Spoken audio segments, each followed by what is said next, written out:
Hi, I'm Zach, And I'm Bobby. and welcome back to BVA. Today here we're to talk about one of our most popular tools, hand pumps. And why is it that hand pumps are so popular? Well, I think it comes down to three main factors: versatility, portability, and precision. And what are some of the versatile ways that hand pumps can be used? Say you're doing a repair on a wind turbine, hundreds of feet in the air. You want something easy to carry, right? I'd imagine so. Or maybe you are in a mining or drilling environment where potential flammable gases mean you want to avoid sparks from an electric pump. Right. And if that area is in a tight spot, that's where portability is key. These hand pumps come as small as 13 pounds and as large as a 2-gallon oil capacity to power a wide range of cylinders and tools, even up to 600 tons, even though no one would want to do that.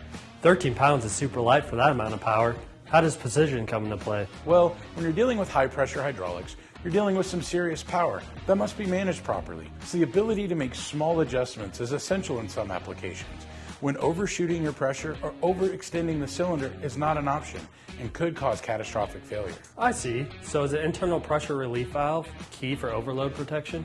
That's correct. The pressure relief valve is an important safety feature for any job. The 2-speed option is also great when you want to reduce user fatigue in the initial lifting. It allows you to push a large volume of fluid until you reach the load, then kicks over to the high pressure setting, allowing you to finish the job with precision. Well, on that note, we'll have more on this on our upcoming video, how to choose the right pump for the job, so stay tuned.